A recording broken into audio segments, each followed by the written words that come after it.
Yo les gars, j'espère que vous pétez la forme. Avant de vous lâcher l'intro de ma chaîne, cette vidéo que je vais vous proposer est une re-upload vu que j'ai eu quelques droits d'auteur et vu que beaucoup de mes abonnés ne l'ont pas vu. Donc je me suis dit que sa mère, je vais la re-upload. Bien sûr, vers la fin de cette vidéo, je vais répondre à vos commentaires sur Barbe Noire. C'est la première fois que je reçois autant de commentaires sur un perso dégueulasse, on dirait que tout le monde le déteste. Mais bon, voilà, je vous ai quand même gâté. Cette semaine, je vous ai proposé 3 vidéos.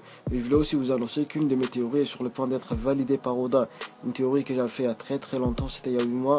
Mais voilà, ça commence à se réaliser et j'espère que ça va tout péter. Et si ça se réalise, je ferai une vidéo sur cette théorie. Bon bref les gars, lâchez un max de pouces bleus, ça me ferait énormément plaisir. Et n'hésitez pas à partager cette vidéo sur les réseaux sociaux. Faut que l'équipage s'agrandisse encore plus, vu qu'on a pour objectif de détrôner les 4 Yonko du One Piece Game. Sur ce les gars.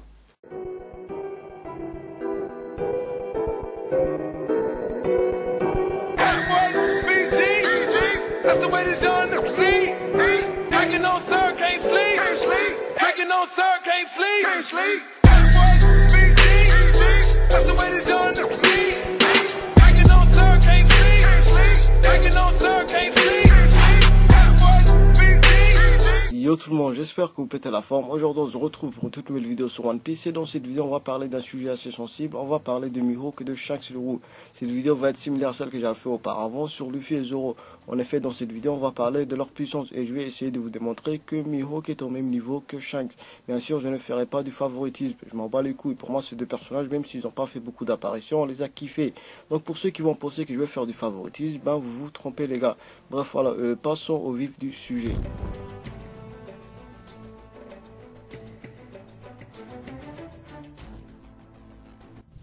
Bon, cette vidéo va être coupée en deux parties. La première partie, je vais vous convaincre que Mihawk est au même niveau que Shanks. Et la deuxième partie, qui sera sûrement la partie la plus courte des deux, on va parler de leur acquis. Même si on sait tous déjà qui excède sur ce domaine, mais je me dois de vous parler de ça. Beaucoup de personnes pensent que Mihawk est beaucoup moins fort que Shanks parce que Shanks fait partie des 4 empereurs et qu'il est forcément plus fort que Mihawk, qui lui n'est pas un Yonko.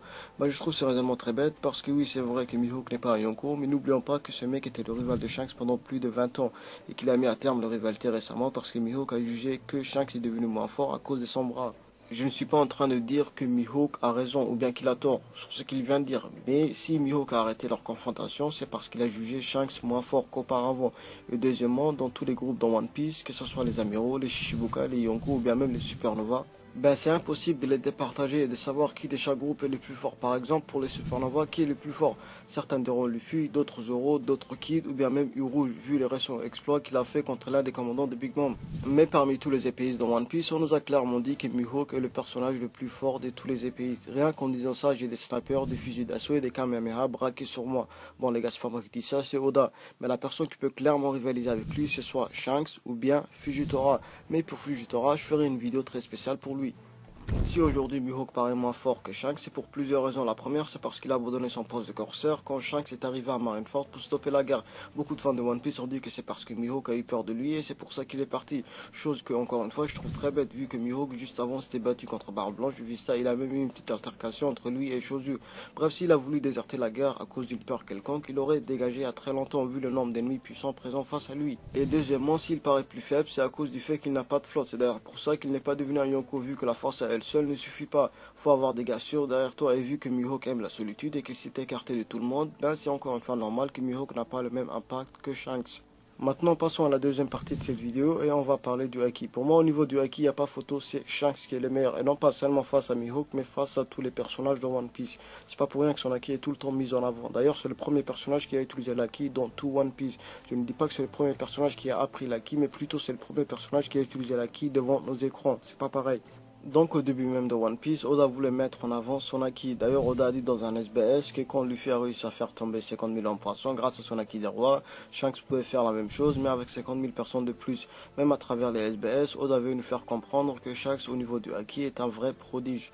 Et d'ailleurs ce qui m'a surpris le plus c'est de voir Shanks empereur même en ayant perdu un bras. Donc ça nous montre que Shanks n'utilise pas seulement l'épée pour se battre contrairement à Mihawk qui ne fait que ça. Bon maintenant place à la conclusion de cette vidéo. Pour moi Mihawk est meilleur que Shanks quand il s'agit d'épée à la main. Mais ça veut sûrement pas dire qu'il est plus fort que Shanks qui lui a une maîtrise parfaite de son haki.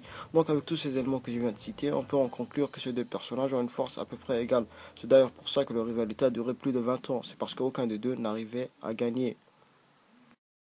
Barbe Noire, cet homme tellement sale, Barbe sale lui-même, il est tellement sale, dégueulasse ce type qu'il faut se cotiser pour lui payer une douche. Tiche, dit le clochard, il devrait s'appeler en vrai. Barbe Noire, il faudrait le fruit du démon du déodorant pour enfin sentir bon. Le déodéonomie, voilà, j'ai trouvé son fruit du démon. Barbe Noire est tellement dégueulasse que quand il pète, il détruit le système solaire. J'en suis sûr qu'il a battu Ace comme ça. Barbe Noire, le plus dégueulasse de tous les pirates, avec sa carte du monde dessinée sur son ventre. Un foreshadowing. Un foreshadowing d'Oda. Barbe Noire ressemble à mon caca, mais mon caca est plus beau que lui. Il est dégueulasse, si dégueulasse que je préfère embrasser mon caca, que je préfère appeler papa mon caca, que je dégueulasse des tiges. PS continue pour toi, merci à toi l'ami. Barbe Noire, c'est typiquement le genre de mec qui se dit cet été je vais me mettre à la muscu, mais qui ne le fait jamais. Barbe Noire, la pute qui livre son commandant à la marine, qui suce l'achat de Big Mom. Barbe Noire, cet homme tellement dégueulasse, pardon, ce niveau de dégueulasserie, ce n'est bel et bien plus un homme. PS, c'est qui signifierait que cadeau serait le plus fort. Barbe Noire ne connaît pas le mot savant. Papa, regarde, il y a un buisson en face, en plus il puce. Non, ça c'est mon fils, c'est Barbe Noire. Barbe Noire, c'est le seul type qui peut se prendre un râteau par une meuf aux cheveux roses, mais sachant que moi je pense que Barbe Noire a vraiment des goûts bizarres. Il aime être en couple avec un dominant, une dominante, voilà, je sais pas comment dire, on s'en bat les couilles. Il est tellement malade dans sa tête que je pense que Biggie Mama lui a fait du sale quand il était gamin. Miskin, en fait, Big Mama, c'est un travelot et Barbe Noire, c'est une transsexuelle. Donc Pudding, c'est la fille de Barbe Papa, et qui est Marshall Ditiche, et des gros tableaux Big Dad. Non, ce commentaire, il est vraiment marrant. Bon. Barbe Noire est tellement sale qu'après un bon lavage, il ressemblerait à Luffy après avoir utilisé le garter. Et oui, ce gros porc a une couche de crasse énorme. Sa plus grande peur est de croiser Khalifa qui le nettoierait vite avec son fruit du savon. Bref, c'est la fin de cette vidéo. N'oublie pas de lâcher un petit pouce bleu, de t'abonner à ma chaîne et pourquoi pas me follow sur Twitter. Le lien est sous la description. Sur ce, les Nakama, ciao.